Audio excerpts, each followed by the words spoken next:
রহস্যময় পারিবারিক অ্যাডভেঞ্চার গল্প। গতকাল রাতে টিভি দেখছিলাম।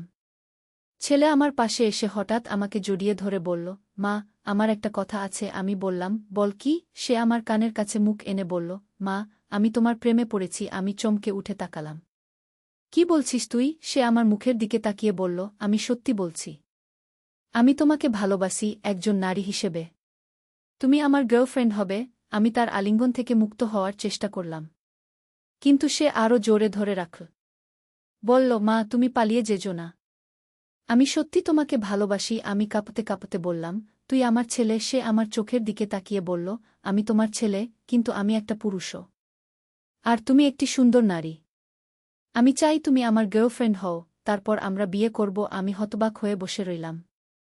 সে আমার হাত চেপে ধরে বলল, মা, আমি জানি এটা অস্বাভাবিক, কিন্তু ভালোবাসা কোনো নিয়ম মানে না। তুমি আমার প্রেমিকা হও। টিভির আলোতে তার মুখ দেখাচ্ছিল। আমি বুঝতে পারছিলাম না, এ কী পরিস্থিতি আমার সামনে এসেছে। এই গল্পটি সম্পূর্ণ শুনলে আপনাদের পানি অটোমেটিক বের হয়ে যাবে, সো যত দ্রুত সম্ভব হাতের কাছে টিস্যু নিয়ে বসে পড়ো। বিছানার চাদর যেন নষ্ট না হয় সেটা সম্পূর্ণ খেয়াল রাখার অনুরোধ জানিয়ে গল্পটি এখন শুরু করব। তার আগে সর্বশেষ অনুরোধ, দয়া করে এমন পানি বের করার গল্প নিয়মিত শুনতে আমাদের চ্যানেলটি সকলেই সাবস্ক্রাইব করুন। ধন্যবাদ। হ্যালো বন্ধুরা, আমার নাম মিতালি ভৌমিক। আমার বয়স ৩৯ বছর। আমার স্বামীর নাম সুব্রত ভৌমিক, বয়স ৫২ বছর। আমাদের ২ সন্তান, রোহান আর রিয়া। রোহান ২১ বছর বয়সী, বিশ্ববিদ্যালয়ে পড়ে। রিয়া ১৪ বছর বয়সী, নবম শ্রেণীতে পড়ে। এই ঘটনাটি শুরু হয়েছিল ৩ মাস আগে থেকে। রোহান হঠাৎ করে খুব অদ্ভুত আচরণ করতে শুরু করল। সে আমার দিকে এমনভাবে তাকাত যেন আমি তার কোনো অপরিচিত মেয়ে। প্রতিদিন সকালে ঘুম থেকে উঠে সে আমার ঘরে এসে বলত, শুভ সকাল সুন্দরী। প্রথম দিকে আমি ভেবেছিলাম ছেলে হয়তো মজা করছে, কিন্তু দিন যেতে যেতে তার আচরণ আরও অস্বাভাবিক হতে থাকল। একদিন সে আমার জন্য ফুল নিয়ে এল, লাল গোলাপ। আমি জিজ্ঞেস করলাম, এটা কেন? সে বলল, তুমি আমার প্রিয় মানুষ, তোমার জন্য ফুল আনতে ইচ্ছে করল। আমি হেসে বললাম, পাগল ছেলে, এসব কি? কিন্তু তার চোখের দিকে তাকিয়ে আমার মনে হল সে সত্যিই কিছু একটা লুকাচ্ছে। পরের দিন সকালে আমি রান্নাঘরে কাজ করছিলাম। হঠাৎ পেছন থেকে রোহান এসে আমার কাঁধে হাত রাখল। আমি ঘুরে তাকালাম। সে বলল, মা, তুমি কি জানো তুমি কতটা সুন্দর? আমি অবাক হয়ে বললাম, কি বলছিস তুই? সে আমার মুখের দিকে তাকিয়ে থেকে বলল, আমি মনে করি তুমি পৃথিবীর সবচেয়ে সুন্দর নারী। আমি তার কথা শুনে একটু অস্বস্তি বোধ করলাম। সেদিন বিকেলে সুব্রত অফিস থেকে ফিরে এল। রিয়া স্কুল থেকে এসে বাড়ির কাজ করতে বসল। আমি রোহানের সাথে কথা বলার সিদ্ধান্ত নিলাম। সে তার রুমে বসে বই পড়ছিল। আমি গিয়ে বললাম, রোহান, তুই আজকাল একটু অদ্ভুত আচরণ করছিস। কি হয়েছে তোর? সে বই বন্ধ করে আমার দিকে তাকাল। বলল, মা, আমার মন খুব খারাপ থাকে। আমি বললাম, কেন? কোনো সমস্যা? সে চুপ করে রইল। তারপর বলল, তুমি বুঝবে না মা। আমি তার পাশে বসে বললাম, আমাকে বল। তুই আমার ছেলে, আমি সব বুঝতে চেষ্টা করব। সে আমার দিকে তাকিয়ে বলল, মা, আমি কি তোমার কাছে গুরুত্বপূর্ণ? আমি বললাম, কি বলিস? তুই তো আমার প্রাণ। সে আমার হাত ধরে বলল, তাহলে আমি যদি তোমাকে কিছু বলি, তুমি রেগে যাবে? আমি বললাম, না, বল।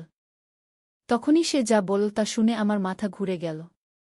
সে বলল, মা, আমি তোমাকে অন্যভাবে দেখতে শুরু করেছি। আমি বললাম, মানে? সে বলল, আমি তোমাকে শুধু মা হিসেবে নয়, একটি নারী হিসেবেও দেখি। আমি চমকে উঠে বললাম, কি বলছিস তুই? সে আমার হাত আরও শক্ত করে ধরে বলল, আমি জানি এটা ভুল, কিন্তু আমি নিজেকে আর সামলাতে পারছি না। আমি উঠে দাঁড়ানোর চেষ্টা করলাম, কিন্তু সে আমাকে বসিয়ে রাখল। বলল, মা, দয়া করে শোনো। আমি বললাম, রোহান, তুই কি বলছিস জানিস? সে বলল, আমি জানি, কিন্তু আমি আর লুকিয়ে রাখতে পারছি না। তারপর সে যা বলল তা শুনে আমি পাথর হয়ে গেলাম। সে বলল, মা, আমি তোমার প্রেমে পড়েছি। আমি দাঁড়িয়ে চিৎকার করে বললাম, তুই পাগল হয়ে গেছিস। সে উঠে দাঁড়িয়ে আমার সামনে এসে বলল, না মা, আমি পাগল হইনি। আমি সত্যি তোমাকে ভালোবাসি। আমি বললাম, তুই আমার ছেলে। সে বলল, হ্যাঁ, আমি তোমার ছেলে, কিন্তু আমি একটা পুরুষও, আর তুমি একটি সুন্দর নারী। আমি ঘর থেকে বেরিয়ে যাওয়ার চেষ্টা করলাম, কিন্তু সে আমার পথ রোধ করে দাঁড়াল। বলল, মা, তুমি পালিয়ে যেও না। আমি তোমার সাথে কথা বলতে চাই। আমি বললাম, আমার এসব কথা শুনতে ইচ্ছে করে না। সে বলল, কিন্তু আমাকে তো বলতে হবে। আমি তাকে ঠেলে দিয়ে ঘর থেকে বেরিয়ে এলাম। সেদিন রাতে খাওয়ার টেবিলে সবাই বসেছি। সুব্রত বলল, আজ তুমি একটু চুপচাপ লাগছ। আমি বললাম, কিছু না, মাথা ব্যথা করছে। রিয়া বলল, মা, তুমি ওষুধ খাও। রোহান চুপ করে খাচ্ছিল। মাঝে মাঝে আমার দিকে তাকাচ্ছিল। আমি তার দিকে তাকাতে পারছিলাম না। খাওয়ার পর সবাই নিজ নিজ কাজে চলে গেল। আমি একা রান্নাঘরে বাসন মাজছিলাম। হঠাৎ রোহান এসে বলল, মা, আমি তোমাকে সাহায্য করব। আমি বললাম, লাগবে না। সে বলল, না, আমি করব। তারপর সে আমার পাশে দাঁড়িয়ে বাসন মাজতে শুরু করল। আমি অস্বস্তি বোধ করছিলাম। কিছুক্ষণ পর সে বলল, মা, তুমি আমার উপর রাগ করেছ। আমি বললাম, না। সে বলল, তাহলে আমার সাথে কথা বলো না কেন? আমি বললাম, আমি ঠিক আছি। সে বাসন মাজা বন্ধ করে আমার দিকে ঘুরে দাঁড়াল। বলল, মা, আমি জানি তুমি আমার কথা ভেবে বিপদে পড়েছ। আমি বললাম, হ্যাঁ, আমি বিপদে পড়েছি। সে আমার কাছে এগিয়ে এসে বলল, মা, আমি চাই না তুমি কষ্ট পাও। আমি বললাম, তাহলে এসব কথা বলো না। সে বলল, কিন্তু আমি আমার মনের কথা তোমাকে বলতে চাই। আমি বললাম, তোর মনের কথা আমি শুনতে চাই না। সে বলল, কিন্তু মা, আমি তোমাকে সত্যিই ভালোবাসি। এটা কোনো খেলা নয়। আমি রান্নাঘর থেকে বেরিয়ে এলাম। কিন্তু সে আমার পিছু নিল। আমি আমার রুমে গিয়ে দরজা বন্ধ করতে চাইলাম। কিন্তু সে দরজা ধরে রাখল। বলল, মা, আমাকে 5 মিনিট সময় দাও। আমি বললাম, আমি তোর সাথে কোনো কথা বলতে চাই না। সে বলল, শুধু 5 মিনিট। তারপর আমি তোমাকে আর বিরক্ত করব না।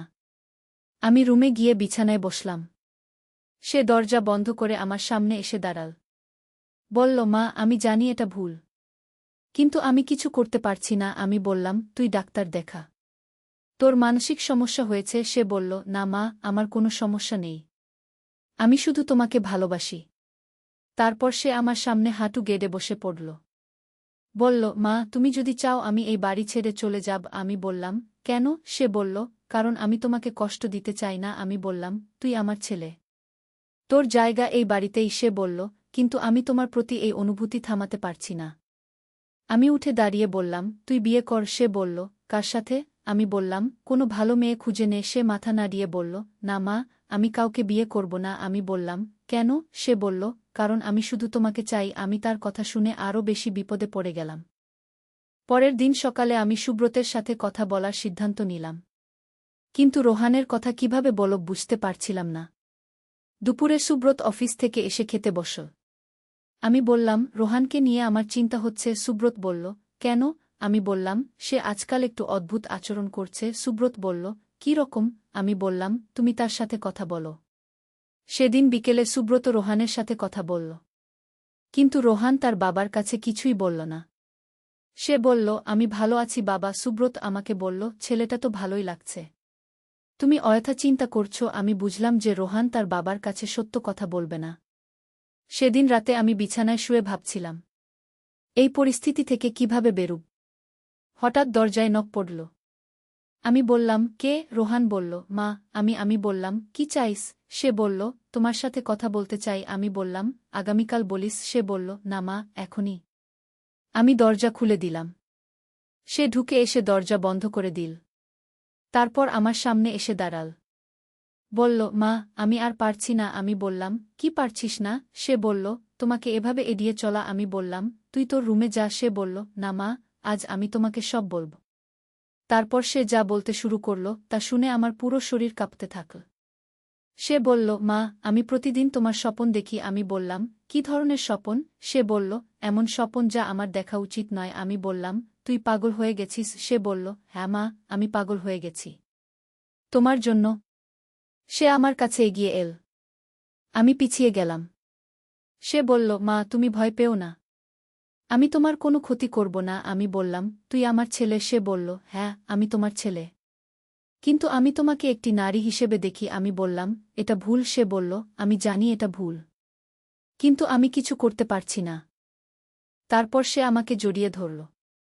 আমি তার আলিঙ্গন থেকে মুক্ত হওয়ার চেষ্টা করলাম, কিন্তু সে আরও জোরে ধরে রাখল।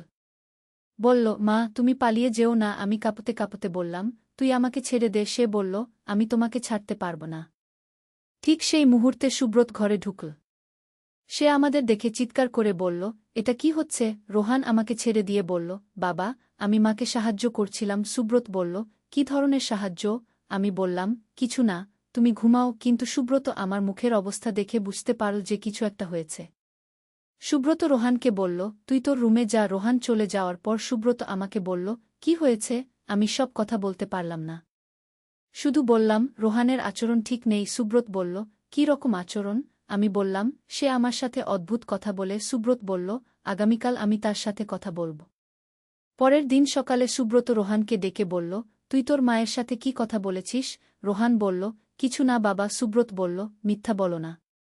তোর মা বিপদে আছে। রোহান বলল, আমি কোনো খারাপ কথা বলিনি। সুব্রত বলল, তাহলে সে এত চিন্তিত কেন? রোহান চুপ করে রইল। সুব্রত বলল, তুই আমাকে সত্য কথা বল। রোহান বলল, বাবা, আমি মায়ের সাথে শুধু কথা বলেছি। সুব্রত বলল, কি কথা? রোহান বলল, আমি তাকে বলেছি যে আমি তাকে ভালোবাসি। সুব্রত বলল, এতে সমস্যা কি? রোহান বলল, কোনো সমস্যা নেই। কিন্তু সুব্রত বুঝতে পারল যে রোহান সত্য কথা বলছে না। সেদিন দুপুরে সুব্রত আমার সাথে একা কথা বলল। বলল, তুমি আমাকে পুরো ব্যাপারটা বলো। আমি অনেক ভেবে সুব্রতকে সব কথা বললাম। সুব্রত শুনে হতবাক হয়ে গেল। বলল, এটা কি বলছো তুমি? আমি বললাম, আমি সত্য কথা বলছি। সুব্রত বলল, রোহান এমন কথা বলতে পারে না। আমি বললাম, আমি কি মিথ্যা বলছি? সুব্রত বলল, আমি রোহানের সাথে কঠোর কথা বলবো। আমি বললাম, তুমি তার উপর রাগ করো না। হয়তো তার মানসিক কোনো সমস্যা হয়েছে। সুব্রত বলল, তাহলে আমরা তাকে ডাক্তার দেখাব। আমি বললাম, হ্যাঁ, সেটাই ভালো। সেদিন বিকেলে সুব্রত রোহানকে ডেকে বলল, তুই তোর মায়ের সাথে যে কথাবার্তা বলেছিস সেটা সম্পূর্ণ ভুল। রোহান বলল, আমি কোনো ভুল কথা বলিনি। সুব্রত বলল, তুই তোর মায়ের সাথে প্রেমের কথা বলেছিস। রোহান বলল, হ্যাঁ বাবা, আমি বলেছি। সুব্রত চিৎকার করে বলল, তুই পাগল হয়ে গেছিস। রোহান শান্ত গলায় বলল, বাবা, আমি পাগল হইনি। আমি শুধু আমার মনের কথা বলেছি। সুব্রত বলল, এটা তোর মা? রোহান বলল, হ্যাঁ, সে আমার মা। কিন্তু সে একটি সুন্দর নারীও। সুব্রত তার মাথায় হাত দিয়ে বলল, হে ভগবান, আমার ছেলের কি হয়েছে? রোহান বলল, বাবা, তুমি আমাকে বোঝার চেষ্টা করো। সুব্রত বলল, আমি কি বুঝব? তুই তোর মায়ের প্রেমে পড়েছিস। রোহান বলল, হ্যাঁ, আমি পড়েছি। এতে ভুল কি? সুব্রত বলল, সব কিছুই ভুল। তুই আমার ছেলে, সে আমার স্ত্রী। রোহান বলল, বাবা, ভালোবাসা কোনো নিয়ম মানে না। সুব্রত রাগে কাঁপতে কাঁপতে বলল, তুই এখনই এই বাড়ি থেকে বেরিয়ে যা। রোহান বলল, আমি যাব না। সুব্রত বলল, কেন যাবি না? রোহান বলল, কারণ আমি মাকে ছেড়ে থাকতে পারব না। সুব্রত রোহানকে থাপ্পড় মারল। রোহান গাল চেপে ধরে বলল, বাবা, তুমি আমাকে মারতে পার, কিন্তু আমার অনুভূতি পরিবর্তন করতে পারবে না। সুব্রত বলল, তুই ডাক্তার দেখাবি। রোহান বলল, আমার কোনো রোগ নেই বাবা। সেদিন রাতে আমি, সুব্রত আর রিয়া খেতে বসেছি। রোহান তার রুমেই থেকে গেল। রিয়া বলল, রোহান ভাই খেতে আসছে না কেন? আমি বললাম, তার খিদে নেই। রিয়া বলল, সে অসুস্থ নাকি? সুব্রত বলল, হ্যাঁ, একটু অসুস্থ। খাওয়ার পর সুব্রত আমাকে বলল, আমরা রোহানকে সাইকোলজিস্ট দেখাব। আমি বললাম, হ্যাঁ, সেটাই ভালো। সুব্রত বলল, আমি আগামীকাল অ্যাপয়েন্টমেন্ট নেব। আমি বললাম, রোহান যেতে চাইবে। সুব্রত বলল, তাকে যেতেই হবে। পরের দিন সকালে রোহান তার রুম থেকে বের হয়ে আমার কাছে এল। বলল, মা, আমি তোমার কাছে ক্ষমা চাই। আমি বললাম, কেন? সে বলল, আমি তোমাকে কষ্ট দিয়েছি। আমি বললাম, তুই ভুল বুঝেছিস। সে বলল, না মা, আমি ভুল বুঝিনি। আমি সত্যিই তোমাকে ভালোবাসি। আমি বললাম, তুই তোর বাবার সাথে ডাক্তারের কাছে যাবি। সে বলল, আমার কোনো রোগ নেই মা। আমি বললাম, তাহলেও যা। সে বলল, তুমি যদি বলো, আমি যাব। আমি বললাম, হ্যাঁ, আমি বলছি। সেদিন বিকেলে সুব্রত রোহানকে নিয়ে সাইকোলজিস্টের কাছে গেল। ডাক্তার রোহানের সাথে একা কথা বলল। তারপর সুব্রতের সাথে কথা বলল। ডাক্তার বলল, আপনার ছেলের মধ্যে অডিপাস কমপ্লেক্স দেখা দিয়েছে। সুব্রত বলল, এটা কি? ডাক্তার বলল, এটা একটা মানসিক অবস্থা যেখানে ছেলে তার মায়ের প্রতি রোমান্টিক অনুভূতি তৈরি করে। সুব্রত বলল, এর চিকিৎসা আছে? ডাক্তার বলল, হ্যাঁ, আছে, কিন্তু সময় লাগবে। সুব্রত বলল, কতদিন? ডাক্তার বলল, 6 মাস থেকে 1 বছর। সুব্রত বলল, ততদিন আমরা কি করব? ডাক্তার বলল, রোহানকে তার মায়ের কাছ থেকে দূরে রাখতে হবে। বাড়ি ফিরে সুব্রত আমাকে সব কথা বলল।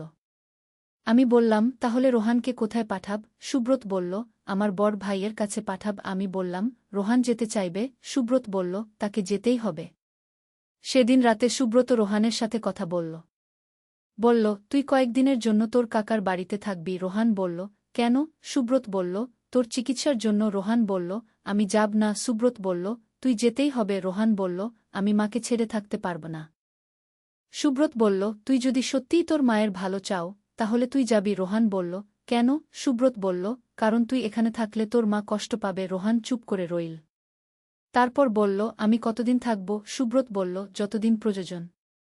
পরের দিন সকালে রোহান তার জিনিসপত্র গুছিয়ে নিল। যাওয়ার আগে সে আমার কাছে এল। বলল, মা, আমি তোমাকে মিস করব। আমি বললাম, তুই তাড়াতাড়ি ভালো হয়ে যা। সে বলল, আমি চেষ্টা করব। তারপর আমাকে জড়িয়ে ধরল। আমি তাকে ছাড়িয়ে দিলাম। বললাম, তুই যা। রোহান চলে যাওয়ার পর বাড়িটা খালি খালি লাগতে শুরু করল। রিয়া বলল, রোহান ভাই কবে আসবে? আমি বললাম, শীঘ্রই। কিন্তু আমি জানতাম যে রোহান তাড়াতাড়ি ফিরে আসবে না। 1 সপ্তাহ পর রোহান ফোন করল। বলল, মা, তুমি কেমন আছো? আমি বললাম, ভালো আছি। সে বলল, আমি তোমাকে খুব মিস করছি। আমি বললাম, তুই ভালো থাক। সে বলল, মা, আমি কি বাড়ি আসতে পারি? আমি বললাম, এখনো না। সে বলল, কেন? আমি বললাম, তোর চিকিৎসা শেষ হোক। 2 সপ্তাহ পর সুব্রতের বড় ভাই ফোন করে বলল, রোহান অনেক ভালো হয়ে গেছে। সে এখন স্বাভাবিক আচরণ করে। সুব্রত বলল, সত্যি? বড় ভাই বলল, হ্যাঁ, সে এখন একটা মেয়ের সাথে কথা বলে। সুব্রত বলল, কোনো মেয়ে? বড় ভাই বলল, আমাদের পাড়ার একটা মেয়ে। আমি খুশি হলাম। ভাবলাম রোহানের সমস্যা হয়তো সমাধান হয়ে গেছে। কিন্তু 1 মাস পর যা ঘটল তা আমার সব আশা ভেঙে দিল। রোহান হঠাৎ বাড়িতে চলে এল। আমি জিজ্ঞেস করলাম, তুই কেন এসেছিস? সে বলল, আমি আর থাকতে পারছিলাম না। সুব্রত রাগ করে বলল, তুই কেন চলে এলি? রোহান বলল, আমি মায়ের জন্য পাগল হয়ে যাচ্ছিলাম। সুব্রত বলল, তুই আবার ওসব কথা বলছিস? রোহান বলল, হ্যাঁ বাবা, আমি এখনও মাকে ভালোবাসি। আমি শুনে হতাশ হয়ে গেলাম। সেদিন রাতে রোহান আমার রুমে এল। বলল, মা, আমি তোমার জন্য কত কষ্ট পেয়েছি জানো? আমি বললাম, তুই তোর রুমে যা। সে বলল, আমি গিয়েছিলাম তোমাকে ভুলে যাওয়ার জন্য, কিন্তু পারিনি। আমি বললাম, তুই চেষ্টা কর। সে বলল, আমি অনেক চেষ্টা করেছি, কিন্তু তুমি আমার মন থেকে যাও না। আমি বুঝলাম যে রোহানের সমস্যা এত সহজে সমাধান হবে না। আমি সুব্রতের সাথে কথা বললাম। সুব্রত বলল, আমরা তাকে অন্য শহরে পাঠিয়ে দেব। আমি বললাম, সে যাবে? সুব্রত বলল, তাকে যেতেই হবে। পরের দিন সকালে আমরা 3 জনে বসে কথা বললাম। সুব্রত রোহানকে বলল, তুই দিল্লিতে গিয়ে চাকরি খুঁজবি। রোহান বলল, আমি যাব না। সুব্রত বলল, তোর কোনো অপশন নেই। রোহান বলল, আমি মায়ের কাছ থেকে দূরে থাকতে পারব না। আমি রোহানকে বললাম, তুই যদি আমার ভালো চাইস তাহলে তুই দিল্লি যাবি। রোহান আমার দিকে তাকিয়ে বলল, তুমি আমাকে দূরে পাঠিয়ে দিতে চাও? আমি বললাম, আমি তোর ভালো চাই। সে বলল, আমার ভালো হলো তোমার কাছে থাকা। আমি বললাম, এটা ভুল। অনেক কথাবার্তার পর রোহান রাজি হল দিল্লি যেতে। সে বলল, আমি যাব, কিন্তু একটা শর্তে। সুব্রত বলল, কি শর্ত? রোহান বলল, মা আমাকে প্রতিদিন ফোন করবে। আমি বললাম, ঠিক আছে। রোহান বলল, আর আমি মাসে একবার বাড়ি আসব। সুব্রত বলল, না, সেটা হবে না। রোহান বলল, তাহলে আমি যাব না। শেষ পর্যন্ত আমরা রাজি হলাম যে রোহান 3 মাসে একবার বাড়ি আসবে। 1 সপ্তাহ পর রোহান দিল্লি চলে গেল। যাওয়ার আগে সে আমার হাত ধরে বলল, মা, আমি তোমাকে কখনো ভুলব না। আমি বললাম, তুই নতুন জীবন শুরু কর। সে বলল, আমার জীবনে তুমি ছাড়া কেউ নেই। রোহান চলে যাওয়ার পর আমি একটু স্বস্তি পেলাম। কিন্তু প্রতিদিন তার ফোন আসত। সে বলত, মা, তুমি কি করছো? আমি বলতাম, ঘরের কাজ। সে বলত, আমার কথা মনে পড়ে? আমি বলতাম, হ্যাঁ। সে বলত, আমি তোমার জন্য মরে যাচ্ছি। 2 মাস পর রোহান বলল, মা, আমি একটা চাকরি পেয়েছি। আমি বললাম, খুব ভালো। সে বলল, কিন্তু আমার মন ভালো নেই। আমি বললাম, কেন? সে বলল, তোমার জন্য। আমি বললাম, তুই নিজের যত্ন নে। সে বলল, আমি শুধু তোমার যত্ন নিতে চাই। 3 মাস পর রোহান বাড়িতে এল। আমি দেখলাম সে অনেক রোগা হয়ে গেছে। আমি জিজ্ঞেস করলাম, তোর কি হয়েছে? সে বলল, তোমার জন্য খেতে পারি না। আমি বললাম, এসব কথা বলো না। সে বলল, আমি সত্যি কথা বলছি মা। সেদিন রাতে রোহান আমাকে বলল, মা, আমি আর দিল্লি যাব না। আমি বললাম, কেন? সে বলল, আমি তোমার কাছ থেকে দূরে থাকতে পারি না। আমি বললাম, তোর চাকরি? সে বলল, চাকরি ছেড়ে দিয়েছি। আমি বললাম, কেন? সে বলল, কাজে মন বসে না। সুব্রত এসব জেনে খুব রেগে গেল। সে রোহানকে বলল, তুই কি করেছিস? রোহান বলল, আমি যা ঠিক মনে করেছি। সুব্রত বলল, তুই তোর জীবন নষ্ট করছিস। রোহান বলল, আমি মায়ের জন্য সব কিছু ত্যাগ করতে পারি। সুব্রত বলল, তুই পাগল। পরের দিন সকালে আমি রোহানের সাথে একা কথা বললাম। বললাম, তুই এভাবে তোর জীবন নষ্ট করতে পারিস না। সে বলল, আমার জীবন তো তুমিই। আমি বললাম, এটা ভুল চিন্তাভাবনা। সে বলল, আমার কাছে এটাই ঠিক। আমি বললাম, তুই বিয়ে কর। সে বলল, আমি শুধু তোমাকে বিয়ে করতে চাই। আমি বুঝলাম যে রোহানের এই সমস্যা আর সমাধান হবে না। আমি সুব্রতের সাথে কথা বললাম।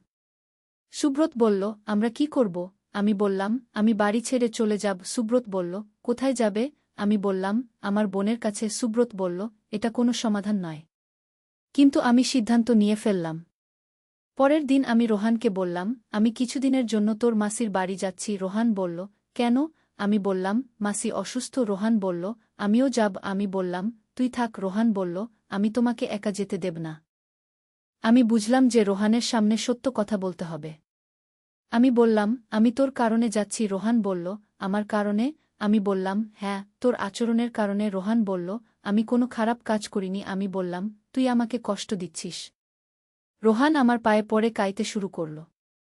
বলল, মা, তুমি আমাকে ছেড়ে যেও না। আমি বললাম, আমি যাচ্ছি না, শুধু কিছুদিনের জন্য। রোহান বলল, না, তুমি আমাকে ছেড়ে চলে যাচ্ছ। আমি বললাম, তুই যদি স্বাভাবিক আচরণ করিস, আমি ফিরে আসব।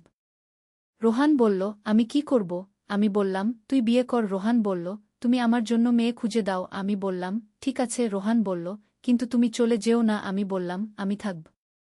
পরের দিন আমি বিয়ের প্রস্তুতি নিতে শুরু করলাম। আমি আমার এক বান্ধবীর সাথে কথা বললাম। সে বলল, আমার একটা ভাতিজি আছে। আমি বললাম, তার বয়স কত? সে বলল, ২০ বছর। আমি বললাম, রোহানের সাথে দেখা করিয়ে দাও। এক সপ্তাহ পর সেই মেয়েটি তার মার সাথে আমাদের বাড়িতে এল। মেয়েটির নাম প্রিয়া। সে খুব সুন্দর এবং ভদ্র। রোহান তার সাথে কথা বলল। কিন্তু আমি দেখলাম রোহানের মুখে কোনো খুশি নেই। পরে আমি রোহানকে জিজ্ঞেস করলাম, মেয়েটি কেমন লাগল? রোহান বলল, ভালো। আমি বললাম, তাহলে বিয়ে করবি? রোহান বলল, যদি তুমি চাও। আমরা বিয়ের প্রস্তুতি নিতে শুরু করলাম। কিন্তু বিয়ের এক সপ্তাহ আগে রোহান আমাকে বলল, মা, আমি এই বিয়ে করতে পারব না। আমি বললাম, কেন? রোহান বলল, আমি প্রিয়াকে ভালোবাসি না। আমি বললাম, ভালোবাসা হয়ে যাবে। রোহান বলল, না মা, আমি শুধু তোমাকে ভালোবাসি। আমি রোহানের কথা শুনে হতাশ হয়ে গেলাম। আমি বুঝলাম যে রোহানের এই মানসিক অবস্থার কোনো সমাধান নেই। আমি সুব্রতের সাথে কথা বললাম। সুব্রত বলল, বিয়েটা বাতিল করে দিতে হবে। আমি বললাম, কি বল প্রিয়ার বাবা মাকে? সুব্রত বলল, সত্য বলতে পারব না। কোনো অজুহাত দিতে হবে। আমরা প্রিয়ার পরিবারকে বললাম যে রোহান হঠাৎ অসুস্থ হয়ে পড়েছে, তাই বিয়ে কয়েক মাস পিছিয়ে দিতে হবে। তারা রাজি হয়ে গেল। কিন্তু আমি জানতাম যে এই বিয়ে আর হবে না। বিয়ে বাতিল হওয়ার পর রোহান খুব খুশি হল। সে আমাকে বলল, মা, ধন্যবাদ। আমি বললাম, কিসের ধন্যবাদ? সে বলল, তুমি আমাকে বুঝেছ। আমি বললাম, আমি কিছু বুঝিনি। আমি শুধু তোর জন্য করেছি। রোহান বলল, তুমি আমার সবচেয়ে প্রিয় মানুষ। এরপর কয়েক মাস কেটে গেল।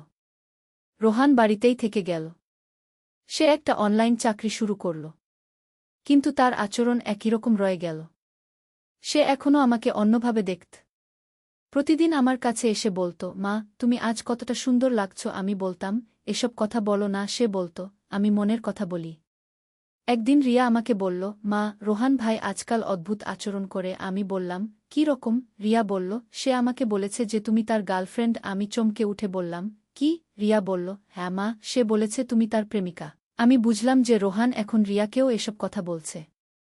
আমি সুব্রতকে রিয়ার কথা বললাম। সুব্রত রাগে গজগজ করতে লাগল। বলল, এখন তো রিয়াকেও প্রভাবিত করছে। আমি বললাম, আমরা কি করব? সুব্রত বলল, রোহানকে মানসিক হাসপাতালে ভর্তি করতে হবে। আমি বললাম, সেটা কি ঠিক হবে? সুব্রত বলল, আর কোনো উপায় নেই। সেদিন রাতে রোহান আমার রুমে এল। সে আমার বিছানায় বসে বলল, মা, আমি জানি তুমি আমাকে হাসপাতালে ভর্তি করার কথা ভাবছ। আমি বললাম, কে বলেছে? সে বলল, আমি শুনেছি। আমি বললাম, তোর ভালোর জন্য। সে বলল, আমার ভালো হলো তোমার কাছে থাকা। রোহান আমার হাত ধরে বলল, মা, তুমি আমাকে হাসপাতালে পাঠিয়ে দিও না। আমি বললাম, তুই যদি স্বাভাবিক আচরণ করিস। সে বলল, আমি স্বাভাবিক আচরণ করি। আমি বললাম, না, তুই করিস না। সে বলল, আমি কি করলে তুমি খুশি হবে? আমি বললাম, তুই আমাকে মা হিসেবে দেখ। রোহান বলল, আমি তোমাকে মা হিসেবে দেখি, কিন্তু সেই সাথে নারী হিসেবেও দেখি। আমি বললাম, এটাই তো সমস্যা। সে বলল, এটা কোনো সমস্যা নয়, এটা ভালোবাসা। আমি বললাম, এটা অসুস্থতা। সে বলল, না মা, এটা প্রেম। পরের দিন সকালে সুব্রত রোহানকে বলল, আজ তুই আমার সাথে ডাক্তারের কাছে যাবি। রোহান বলল, আমি যাব না। সুব্রত বলল, তুই যেতেই হবে। রোহান বলল, আমি জোর করে যাব না। সুব্রত বলল, তাহলে আমি পুলিশ ডাকব। রোহান বলল, ডাকো। সুব্রত সত্যিই পুলিশ ডাকল। পুলিশ এসে রোহানকে নিয়ে গেল। আমি দেখলাম রোহান যাওয়ার সময় আমার দিকে তাকিয়ে কাঁদছে। আমার মনও খারাপ হয়ে গেল। কিন্তু আমি জানতাম এটাই সঠিক। হাসপাতালে রোহানের চিকিৎসা শুরু হল। ডাক্তার বলল, এটা একটা জটিল মানসিক সমস্যা। সময় লাগবে। সুব্রত বলল, কতদিন? ডাক্তার বলল, 6 মাস থেকে 1 বছর। আমি বললাম, সে কি ভালো হবে? ডাক্তার বলল, চেষ্টা করব। 1 মাস পর আমরা রোহানকে দেখতে গেলাম। সে আমাদের দেখে খুশি হল। কিন্তু আমার দিকে তাকিয়ে সে যে কথা বলল, তা শুনে আমি বুঝলাম তার কোনো উন্নতি হয়নি। সে বলল, মা, আমি তোমার জন্য অপেক্ষা করছি। আমি বললাম, তুই ভালো হওয়ার চেষ্টা কর। সে বলল, আমি ভালো আছি। 3 মাস পর ডাক্তার আমাদের বলল, রোহানের উন্নতি হচ্ছে। সুব্রত বলল, সত্যি? ডাক্তার বলল, হ্যাঁ, সে এখন অন্য বিষয় নিয়ে কথা বলে। আমি বললাম, কবে সে বাড়ি আসতে পারবে? ডাক্তার বলল, আরও 3 মাস লাগবে। 6 মাস পর রোহান বাড়িতে ফিরে এল। আমি দেখলাম সে অনেক পরিবর্তন হয়েছে। সে আমাকে দেখে বলল, মা, কিন্তু তার চোখে আগের মতো সেই দৃষ্টি নেই।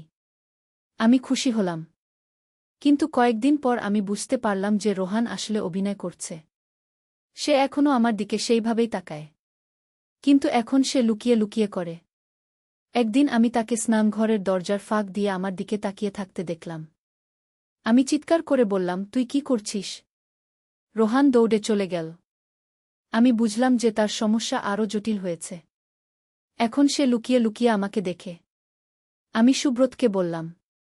সুব্রত বলল, এটা আরও খারাপ। আমি বললাম, আমরা কি করব?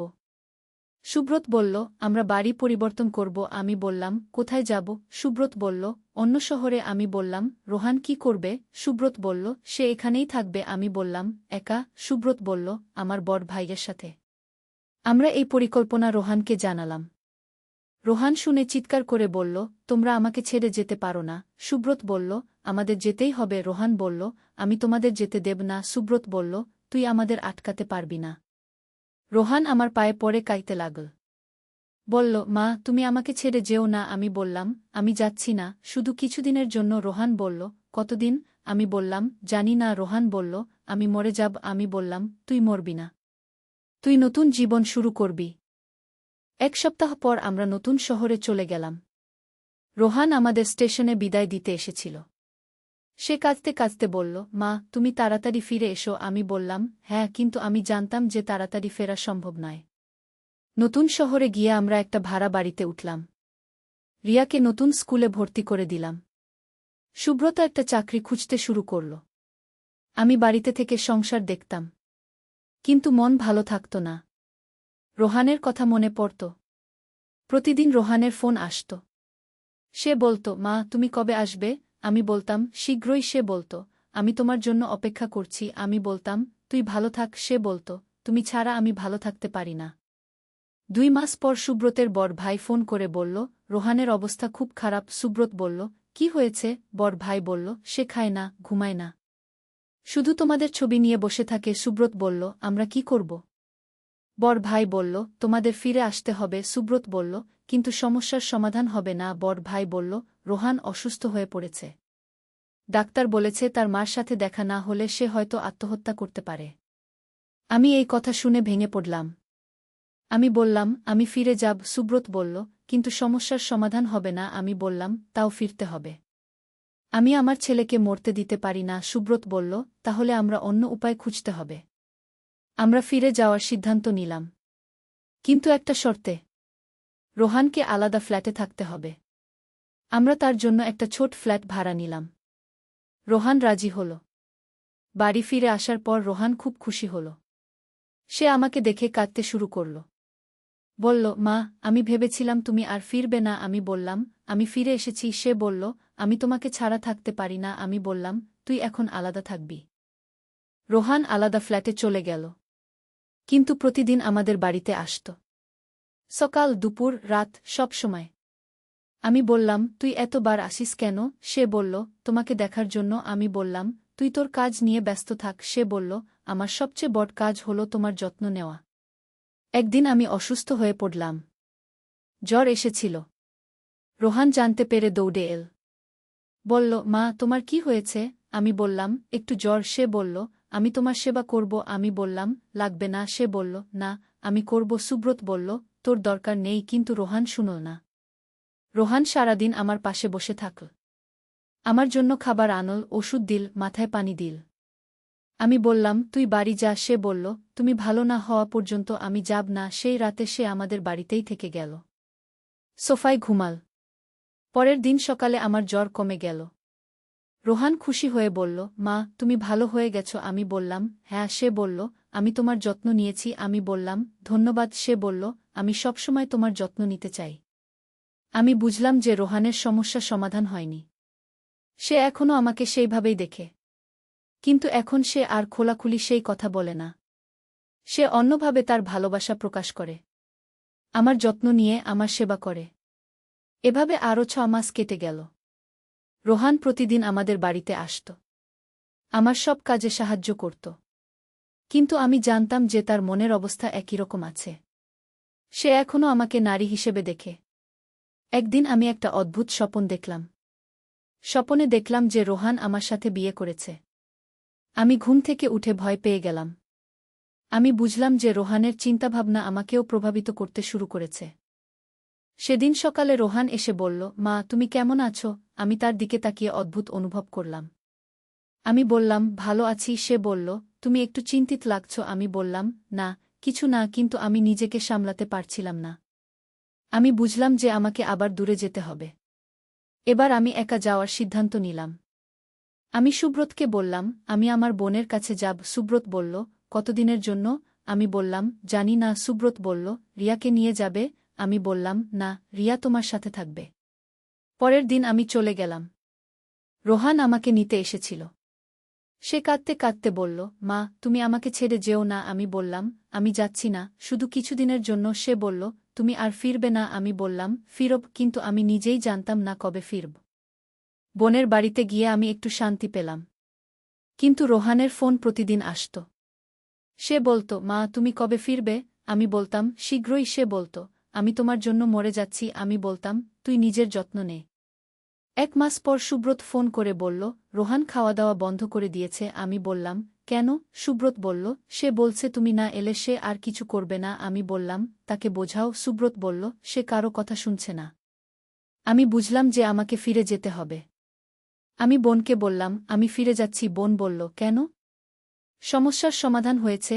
আমি বললাম, না, কিন্তু রোহান অসুস্থ হয়ে পড়েছে। বোন বলল, তুমি গেলে আবার সেই সমস্যা হবে। আমি বললাম, জানি, কিন্তু আমি আর পারছি না। 2 দিন পর আমি বাড়ি ফিরে এলাম। রোহান আমাকে দেখে এমনভাবে খুশি হল যেন আমি তার হারিয়ে যাওয়া প্রেমিকা। সে আমাকে জড়িয়ে ধরে কাঁদতে লাগল। বলল, মা, আমি জানতাম তুমি ফিরে আসবে। আমি বললাম, আমি ফিরে এসেছি। সে বলল, আর যেও না। কিন্তু আমি লক্ষ্য করলাম একটা অদ্ভুত ব্যাপার। রোহান যখন আমাকে জড়িয়ে ধরেছিল তখন আমার শরীরে একটা অদ্ভুত অনুভূতি হয়েছিল। আমি ভয় পেলাম। ভাবলাম, আমার মধ্যেও কি কোনো সমস্যা হচ্ছে? সেদিন রাতে আমি নিজেকে নিয়ে ভাবলাম। আমি বুঝতে পারছিলাম যে রোহানের এই আচরণ আমাকেও প্রভাবিত করছে। আমি রোহানকে দেখার পদ্ধতি পরিবর্তন হয়ে যাচ্ছে। এটা খুবই বিপজ্জনক।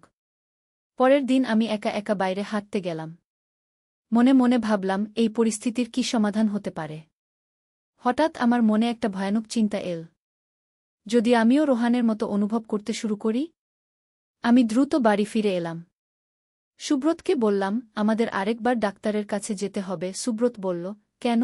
আমি বললাম, আমার মনে হচ্ছে রোহানের সমস্যা আমাকেও প্রভাবিত করছে। সুব্রত বলল, কী রকম? আমি বললাম, আমি নিজেও অদ্ভুত অনুভব করছি। সুব্রত আমাকে নিয়ে সাইকোলজিস্টের কাছে গেল। ডাক্তার আমার সাথে কথা বলে বলল, এটা খুবই স্বাভাবিক। আমি বললাম, কি স্বাভাবিক? ডাক্তার বলল, আপনার ছেলের আচরণে আপনি প্রভাবিত হয়েছেন। এটা সাইকোলজিক্যাল ইফেক্ট। আমি বললাম, এর সমাধান কি? ডাক্তার বলল, আপনাকে কাউন্সেলিং নিতে হবে। আমি বললাম, রোহানের কি হবে? ডাক্তার বলল, তারও চিকিৎসা চালিয়ে যেতে হবে। সুব্রত বলল, এই সমস্যার কি কোনো স্থায়ী সমাধান আছে? ডাক্তার বলল, সময়ের সাথে সাথে সমাধান হতে পারে, কিন্তু ধৈর্য রাখতে হবে। আমরা দুজনে কাউন্সেলিং নিতে শুরু করলাম। ডাক্তার আমাদের আলাদা আলাদা সেশন দিত। আমার সেশনে ডাক্তার বলত, আপনি রোহানকে ভুলে যাওয়ার চেষ্টা করুন। আমি বলতাম, সে সত্যের আলো, একটি ইসলামিক গল্প। প্রথম অধ্যায়, অন্ধকারের যুগ। বহু বছর আগে মধ্যযুগের এক সময়ে আন্দালুসিয়ার কর্ডোবা শহরে বাস করতেন এক তরুণ আলেম নাম ইব্রাহিম ইবনে আহমদ। তিনি ছিলেন একজন জ্ঞানী ও ধর্মপরায়ণ ব্যক্তি, যিনি কুরআন ও হাদিসের গভীর অধ্যয়নে নিমগ্ন থাকতেন। তার পিতা আহমদ ইবনে ইউসুফ ছিলেন একজন বিখ্যাত বিচারক, আর মাতা ফাতিমা বিনতে সালেহা ছিলেন একজন পরহেজগার নারী। ইব্রাহিমের জীবনে এক বিশাল পরিবর্তন আসে যখন তার পিতা হঠাৎ করে মৃত্যুবরণ করেন। পিতার মৃত্যুর পর পরিবারে নেমে আসে দুর্দিন। তাদের সম্পত্তি জবরদখল করে নিয়ে দুর্নীতিবাজ কিছু কর্মকর্তা। ইব্রাহিম ও তার মা অর্থনৈতিক সংকটে পড়েন। এই কঠিন সময়ে ইব্রাহিম আল্লাহর কাছে অধিক ধর্মপরায়ণতার সাথে প্রার্থনা করতে শুরু করেন। তিনি প্রতিদিন ভোরবেলা মসজিদে গিয়ে তাহাজ্জুদ নামাজ পড়তেন এবং কুরআন তিলাওয়াত করতেন। একদিন সকালে তিনি তার প্রিয় মসজিদে গিয়ে দেখেন যে সেখানে এক বৃদ্ধ দরবেশ বসে আছেন। বৃদ্ধ দরবেশটি দেখতে অত্যন্ত সাদামাটা, কিন্তু তার চোখে ছিল অদ্ভুত এক জ্যোতি। তিনি ইব্রাহিমকে দেখে মুচকি হাসলেন এবং বললেন, বৎস, তুমি কি জানো যে আল্লাহ তাআলা তাদের পরীক্ষা করেন যাদের তিনি ভালোবাসেন? ইব্রাহিম উত্তর দিলেন, হ্যাঁ শায়খ। কিন্তু কখনো কখনো মনে হয় যে এই পরীক্ষা অনেক কঠিন। বৃদ্ধ দরবেশ বললেন, আল্লাহর রহমত অসীম বৎস। তুমি যদি ধৈর্য ধারণ করো এবং আল্লাহর উপর ভরসা রাখো, তাহলে দেখবে যে প্রতিটি কষ্টের পরেই রয়েছে স্বস্তি। এই কথোপকথনের পর দরবেশটি ইব্রাহিমকে একটি পুরানো কুরআনের কপি দিলেন। তিনি বললেন, এই কিতাবটি তোমার দাদার ছিল। তিনি আমার কাছে এটি রেখে গিয়েছিলেন তোমার জন্য। এর মধ্যে লুকানো আছে বিশেষ কিছু গান যা তোমার জীবনে পরিবর্তন আনবে। ইব্রাহিম কুরআনটি হাতে নিয়ে দেখলেন যে এটি অত্যন্ত পুরানো এবং এর পাতাগুলিতে বিভিন্ন টিকা লেখা রয়েছে। তিনি দরবেশটিকে ধন্যবাদ জানাতে চাইলেন, কিন্তু ফিরে তাকিয়ে দেখলেন যে দরবেশটি অদৃশ্য হয়ে গেছেন। দ্বিতীয় অধ্যায়, রহস্যময় কুরআন। বাড়ি ফিরে ইব্রাহিম মনোযোগ সহকারে কুরআনটি পড়তে শুরু করলেন। তিনি দেখলেন যে মার্জিনে লেখা টিকাগুলি আরবি, ফার্সি এবং অন্য কোনো ভাষায় লেখা। সেই রাতে তিনি স্বপ্নে দেখলেন যে তার দাদা তার কাছে এসেছেন। স্বপনে তার দাদা বললেন, প্রিয় নাতি, এই কুরআনটি শুধু একটি সাধারণ কিতাব নয়। এর মধ্যে রয়েছে আমাদের পরিবারের গোপন ইতিহাস এবং এমন কিছু গান যা তোমাকে সত্যিকারের সম্পদের দিকে নিয়ে যাবে। কিন্তু দাদাজান, আমি তো এই টিকাগুলি পড়তে পারছি না। ইব্রাহিম বললেন, ধৈর্য রাখো বৎস। আল্লাহ যখন চাইবেন তখন তোমার কাছে সবকিছু স্পষ্ট হয়ে যাবে। তবে মনে রেখো, প্রকৃত সম্পদ হল গান এবং আল্লাহর সন্তুষ্টি। পরদিন সকালে ঘুম থেকে উঠে ইব্রাহিম আবার কুরআনটি নিয়ে বসলেন। হঠাৎ করে তিনি লক্ষ্য করলেন যে সূরা আল বাকারার একটি আয়াতের পাশে একটি ছোট্ট ম্যাপ আঁকা রয়েছে। ম্যাপটি দেখে তার মনে হল এটি কর্ডোভা শহরের কোনো অংশের নকশা। ইব্রাহিম সিদ্ধান্ত নিলেন যে তিনি এই ম্যাপ অনুসরণ করে দেখবেন কোথায় তা নিয়ে যায়। তিনি তার মাকে বিষয়টি জানালেন। তার মা ফাতিমা প্রথমে চিন্তিত হলেন, কিন্তু পরে বললেন, বৎস, তোমার দাদা সত্যিই একজন বিশেষ মানুষ ছিলেন। তিনি যদি কিছু রেখে গিয়ে থাকেন তাহলে তা অবশ্যই কোনো ভালো উদ্দেশ্যে গিয়ে। তৃতীয় অধ্যায়, রহস্যময় যাত্রা। পরদিন জুমার নামাজের পর ইব্রাহিম ম্যাপ অনুসরণ করে বের হলেন। ম্যাপটি তাকে শহরের পুরানো অংশে নিয়ে গেল, যেখানে ছিল প্রাচীন একটি লাইব্রেরি। এই লাইব্রেরিটি দার আল হিকমাহ গানের ঘর নামে পরিচিত ছিল। লাইব্রেরিতে প্রবেশ করে ইব্রাহিম দেখলেন যে সেখানে হাজার হাজার পুরানো পুস্তক রয়েছে। লাইব্রেরির রক্ষক ছিলেন এক বৃদ্ধ আলেম নামে আবু ইউসুফ। তিনি ইব্রাহিমকে দেখে বললেন, তুমি নিশ্চয়ই আহমদ ইবনে ইউসুফের পুত্র? জি হ্যাঁ, আমি ইব্রাহিম। তিনি উত্তর দিলেন, তোমার দাদা আবদুল্লাহ ইবনে ইব্রাহিম আমার খুব প্রিয় বন্ধু ছিলেন। তিনি বলেছিলেন যে একদিন তার নাতি এখানে আসবে এবং তার রেখে যাওয়া জ্ঞানভাণ্ডার খোঁজ করবে। আবু ইউসুফ ইব্রাহিমকে লাইব্রেরির গোপন কক্ষে নিয়ে গেলেন। সেখানে ছিল বিরল পুস্তকের সংগ্রহ। তিনি একটি বিশেষ তাক থেকে একটি পুস্তক বের করে বললেন, এটি তোমার দাদার লেখা। এর নাম মিসবাহুল হিদায়াহ, হেদায়েতের প্রদীপ। ইব্রাহিম পুস্তকটি খুলে দেখলেন যে এর মধ্যে রয়েছে গভীর ইসলামী গান, দর্শন এবং জীবনের নির্দেশনা। পুস্তকের শেষ পাতায় তার দাদা লিখেছিলেন, প্রিয় নাতি, যদি তুমি এই পুস্তক পড়ো তাহলে জেনো যে আল্লাহর পথে জ্ঞান অর্জনই সবচেয়ে বড় সম্পদ। এই লাইব্রেরিতে রয়েছে আমার সংগ্রহ করা বিশেষ পুস্তক যা মানুষের কল্যাণে ব্যবহার করবে। চতুর্থ অধ্যায়, জ্ঞানের আলো।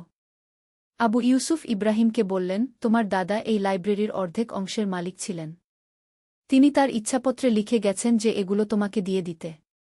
কিন্তু তিনি একটি শর্ত দিয়েছেন। কি শর্ত? ইব্রাহিম জিজ্ঞেস করলেন। তোমাকে 1 বছর এখানে এসে জ্ঞান অর্জন করতে হবে। তারপর তুমি এই জ্ঞান দিয়ে মানুষের সেবা করবে। শুধুমাত্র নিজের জন্য নয় বরং পুরো উম্মাহর জন্য। ইব্রাহিম সন্তুষ্ট চিত্তে এই শর্ত মেনে নিলেন। তিনি প্রতিদিন ফজরের নামাজের পর লাইব্রেরিতে আসতেন এবং বিভিন্ন বিষয়ে অধ্যয়ন করতেন।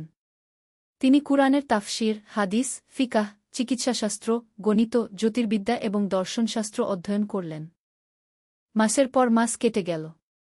ইব্রাহিমের জ্ঞান দিন দিন বৃদ্ধি পেতে লাগল। তিনি আরবি, ফার্সি, গ্রিক এবং লাতিন ভাষা শিখলেন। এমনকি তিনি সেই রহস্যময় ভাষাটিও শিখলেন যা তার দাদার কুরআনে লেখা ছিল। একদিন তিনি বুঝতে পারলেন যে সেই ভাষাটি ছিল হিব্রু ভাষা। তার দাদা বিভিন্ন ধর্মের পণ্ডিতদের সাথে জ্ঞান বিনিময় করতেন এবং সকল মানবতার কল্যাণে কাজ করতেন। পঞ্চম অধ্যায়, পরীক্ষার সময়। 1 বছর পূর্ণ হওয়ার আগেই কর্ডোভায় একটি ভয়ানক মহামারী দেখা দিল। মানুষ দলে দলে মৃত্যুবরণ করতে লাগল। চিকিৎসকরা এই রোগের কোনো সমাধান খুঁজে পেলেন না। ইব্রাহিম তার অধ্যয়ন করা চিকিৎসাশাস্ত্রের বই থেকে এই রোগের চিকিৎসা খোঁজার চেষ্টা করলেন। তিনি একটি প্রাচীন আরবি চিকিৎসা গ্রন্থে এমন একটি রোগের বর্ণনা পেলেন যার লক্ষণ একই রকম। সেই গ্রন্থে লেখা ছিল যে বিশেষ কিছু ভেষজের মিশ্রণ দিয়ে এই রোগের চিকিৎসা সম্ভব। কিন্তু সেই ভেষজগুলি ছিল অত্যন্ত দুর্লভ এবং দামি। ইব্রাহিমের কাছে এত অর্থ ছিল না যে তিনি সেগুলো কিনতে পারেন। এই কঠিন সময়ে ইব্রাহিম আল্লাহর কাছে দোয়া করলেন। তিনি রাতভর তাহাজ্জুদ পড়লেন এবং কান্নাভিজা চোখে আল্লাহর কাছে প্রার্থনা করলেন যাতে তিনি মানুষের সেবা করতে পারেন। পরদিন সকালে লাইব্রেরিতে এসে তিনি দেখলেন যে সেই রহস্যময় দরবেশ আবার সেখানে বসে আছেন। দরবেশ বললেন, বৎস, তুমি কি জানো যে আল্লাহ তাআলা যার নিয়ত সৎ থাকে তার জন্য পথ সহজ করে দেন? জি হ্যাঁ, কিন্তু আমি বুঝতে পারছি না কিভাবে এই মানুষগুলোর সেবা করব। ইব্রাহিম বললেন। দরবেশ তাকে একটি ছোট থলে দিয়ে বললেন, এর মধ্যে রয়েছে সেই সব ভেষজ যার তুমি প্রয়োজন। কিন্তু মনে রেখো, প্রকৃত শক্তি আল্লাহর কাছে। তুমি শুধু মাধ্যম মাত্র। ষষ্ঠ অধ্যায়, সেবার পথে। ইব্রাহিম সেই ভেষজগুলি দিয়ে ওষুধ তৈরি করলেন এবং বিনামূল্যে মানুষের মধ্যে বিতরণ করতে শুরু করলেন। প্রথমে মানুষ সন্দেহের চোখে দেখলেও যখন রোগীরা সুস্থ হতে শুরু করল তখন সবাই তার কাছে আসতে লাগল।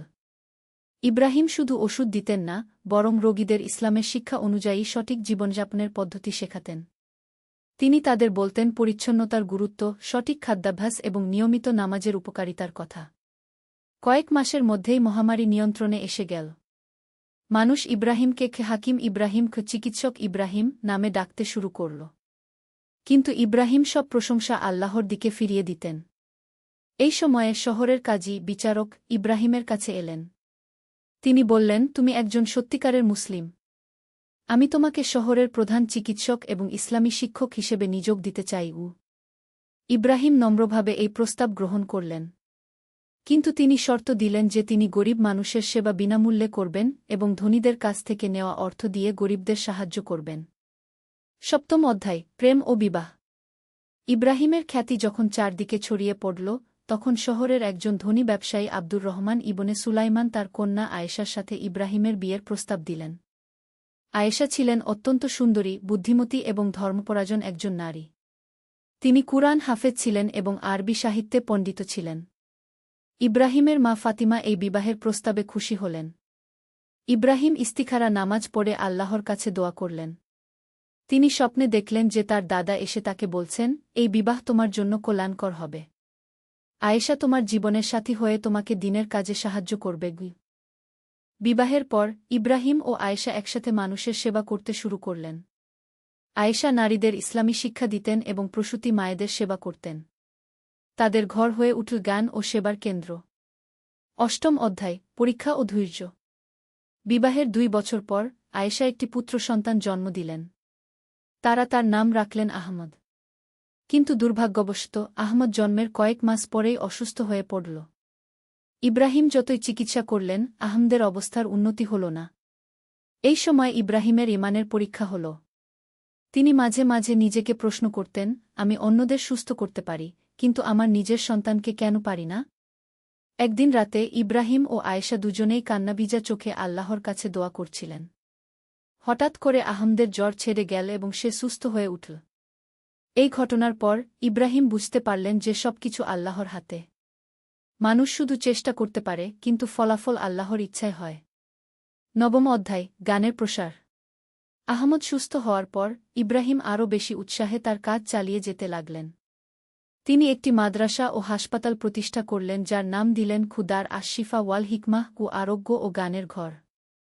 এই প্রতিষ্ঠানে শুধু মুসলমান নয় বরং খ্রিস্টান ও ইহুদি সম্প্রদায়ের মানুষেরাও চিকিৎসা নিতে আসতেন। ইব্রাহিম সবার সাথে সমান আচরণ করতেন এবং বলতেন, রোগের কোনো ধর্ম নেই, আর চিকিৎসার ক্ষেত্রেও কোনো ভেদাভেদ থাকা উচিত নয়। তার এই মানবিক আচরণে অনেক অমুসলিম ইসলামের প্রতি আকৃষ্ট হলেন। তাদের মধ্যে কয়েকজন ইসলাম গ্রহণও করলেন। কিন্তু ইব্রাহিম কখনো কাউকে ধর্ম পরিবর্তনের জন্য চাপ দিতেন না।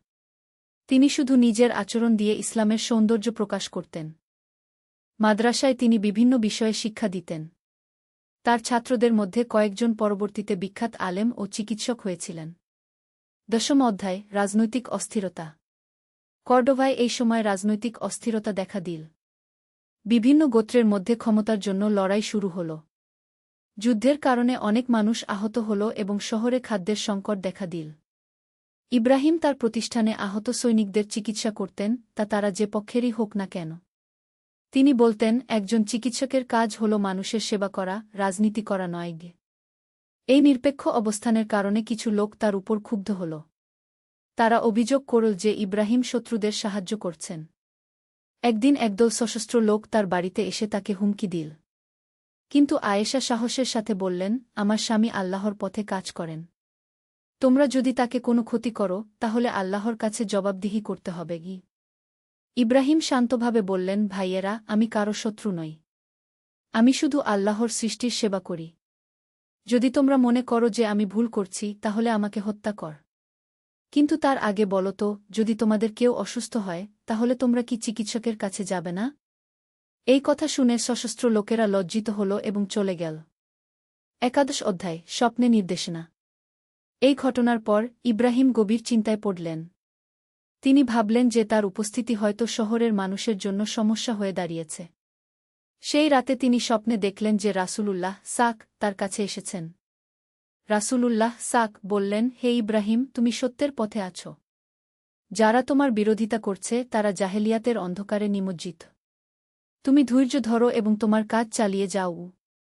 ইয়া রাসূলাল্লাহ, আমি কি সঠিক পথে আছি? ইব্রাহিম জিজ্ঞেস করলেন। নিশ্চয়ই। যে ব্যক্তি আল্লাহর সন্তুষ্টির জন্য মানবসেবা করে সে আমার সুন্নাহর উপর আমল করে। তবে মনে রেখো, সত্যের পথ কখনো সহজ নয়। তোমাকে আরও বড় পরীক্ষার মুখোমুখি হতে হবে। ঘুম থেকে উঠে ইব্রাহিম নতুন উদ্যমে তার কাজ শুরু করলেন। তিনি আরও বেশি মানুষের কাছে পৌঁছানোর চেষ্টা করলেন। 12 অধ্যায়, নতুন চ্যালেঞ্জ। কয়েক মাস পর কর্ডোভায় একটি নতুন শাসক ক্ষমতায় এলেন। তিনি ছিলেন অত্যন্ত কঠোর এবং রক্ষণশীল। নতুন শাসক ইউসুফ ইবনে তাশফিন ঘোষণা করলেন যে রাজ্যে শুধুমাত্র একটি নির্দিষ্ট মাযহাবের শিক্ষা দেওয়া যাবে এবং অন্য কোনো মতামত প্রকাশ করা যাবে না। ইব্রাহিমের মাদ্রাসায় তিনি বিভিন্ন মাযহাবের মতামত শিক্ষা দিতেন এবং ছাত্রদের তুলনামূলক অধ্যয়নে উৎসাহ দিতেন। তিনি বিশ্বাস করতেন যে জ্ঞান কখনো সীমাবদ্ধ থাকা উচিত নয়। একদিন শাসকের পক্ষ থেকে একদল কর্মকর্তা এসে ইব্রাহিমকে বলল যে তাকে তার শিক্ষা পদ্ধতি বদলাতে হবে। ইব্রাহিম নম্রভাবে বললেন, আমি আল্লাহর কিতাব ও রাসূলের সুন্নাহ অনুযায়ী শিক্ষা দেই। এর মধ্যে কোনো ভুল কিছু নেই। কিন্তু তুমি বিভিন্ন মাযহাবের কথা বলো, এটা মানুষের মধ্যে বিভ্রান্তি সৃষ্টি করে, কি একজন কর্মকর্তা বলল। ইব্রাহিম উত্তর দিলেন, জ্ঞান হল আলোর মতো। আলো যেমন অন্ধকারকে দূর করে, জ্ঞানও তেমনি অজ্ঞানতা দূর করে। বিভিন্ন মতামত জানা মানে বিভ্রান্ত হওয়া নয়, বরং সত্যকে আরও ভালোভাবে বোঝা। কর্মকর্তারা ইব্রাহিমকে সতর্ক করে চলে গেল যে যদি তিনি তার পদ্ধতি না বদলান তাহলে তার প্রতিষ্ঠান বন্ধ করে দেওয়া হবে। 13 অধ্যায়, কঠিন সিদ্ধান্ত। ইব্রাহিম গভীর চিন্তায় পড়লেন। একদিকে তার প্রতিষ্ঠান বন্ধ হওয়ার হুমকি, অন্যদিকে তার বিবেকের কাছে জবাবদিহিতা। তিনি আয়েশার সাথে এই বিষয়ে আলোচনা করলেন। আয়েশা বললেন, স্বামী, আল্লাহ আমাদের জ্ঞান দিয়েছেন মানুষের কল্যাণের জন্য। যদি আমরা সেই জ্ঞানকে সীমিত করে ফেলি তাহলে আমরা আল্লাহর আমানতের খেয়ানত করব। ইব্রাহিম বললেন, কিন্তু যদি প্রতিষ্ঠান বন্ধ হয়ে যায় তাহলে তো কোনো মানুষের সেবাই করতে পারব না। তাহলে আমরা অন্য কোনো উপায় খুঁজে নেব। কিন্তু সত্যকে বিসর্জন দিতে পারি না। আয়েশা দৃঢ়ভাবে বললেন। সেই রাতে ইব্রাহিম তাহাজ্জুদ নামাজে দীর্ঘ দোয়া করলেন। তিনি আল্লাহর কাছে হেদায়েত চাইলেন। পরদিন সকালে তিনি সিদ্ধান্ত নিলেন যে তিনি তার নীতি থেকে সরে আসবেন না। তিনি শাসকের কাছে একটি চিঠি লিখলেন। মহামান্য শাসক, আমি আপনার প্রতি সম্মান রেখেই বলছি যে জ্ঞান আল্লাহর দান। এটি কোনো ব্যক্তি বা গোষ্ঠীর একচেটিয়া সম্পত্তি নয়। আমি কুরআন ও সুন্নাহর আলোকে শিক্ষা দিই। যদি আপনি মনে করেন যে এটি ভুল, তাহলে আমাকে কুরআন ও হাদিস থেকে প্রমাণ দিয়ে ভুল প্রমাণ করুন। আমি সানন্দে সংশোধিত হবগু। 14 অধ্যায় নির্বাসন। শাসক এই চিঠি পড়ে ক্রুদ্ধ হলেন। তিনি ইব্রাহিমকে রাজ্য থেকে বহিষ্কারের আদেশ দিলেন। ইব্রাহিমের প্রতিষ্ঠান বন্ধ করে দেওয়া হল এবং তার সম্পত্তি বাজেয়াপ্ত করা হল। কিন্তু শহরের সাধারণ মানুষ এই সিদ্ধান্তের বিরোধিতা করল। বিশেষ করে যারা ইব্রাহিমের চিকিৎসায় সুস্থ হয়েছিল এবং যাদের সন্তানরা তার কাছে শিক্ষা নিয়েছিল, তারা প্রতিবাদ করল। একদল মানুষ শাসকের কাছে গিয়ে বলল, মহামান্য, ইব্রাহিম একজন সৎ মানুষ। তিনি আমাদের অসুস্থতার সময় সেবা করেছেন কোনো বিনিময় ছাড়াই। তার কোনো দোষ নেই। কিন্তু শাসক তার সিদ্ধান্তে অটল থাকলেন। তিনি বললেন, যে ব্যক্তি রাষ্ট্রের আদেশ অমান্য করে সে রাষ্ট্রের শত্রু। ইব্রাহিমকে 3 দিনের মধ্যে কর্ডোবা ছাড়তে বলা হল। আয়েশা ও ছোট্ট আহমদকে নিয়ে তিনি নির্বাসনের জন্য প্রস্তুতি নিলেন। বিদায়ের দিন শত শত মানুষ তাদের বিদায় দিতে এসেছিল। অনেকেই কাঁদছিল। ইব্রাহিম তাদের সান্ত্বনা দিয়ে বললেন, দুঃখ করবেন না। আল্লাহ যেখানে নিয়ে যাবেন সেখানেই আমরা তার সেবা করব। 15 অধ্যায় নতুন যাত্রা। ইব্রাহিম ও তার পরিবার কর্ডোভা থেকে বের হয়ে গ্রানাডার দিকে যাত্রা করল। পথে তারা বিভিন্ন গ্রামে থামল এবং সেখানকার মানুষের সেবা করল। যেখানেই যেত, ইব্রাহিমের খ্যাতি তার আগেই পৌঁছে যেত। একটি ছোট গ্রামে তারা কয়েকদিন থাকল। সেই গ্রামে একটি মহামারী দেখা দিয়েছিল। ইব্রাহিম সেখানকার মানুষের চিকিৎসা করলেন এবং মহামারী নিয়ন্ত্রণে আনলেন। গ্রামবাসীরা তাকে অনুরোধ করল সেখানে থেকে যেতে।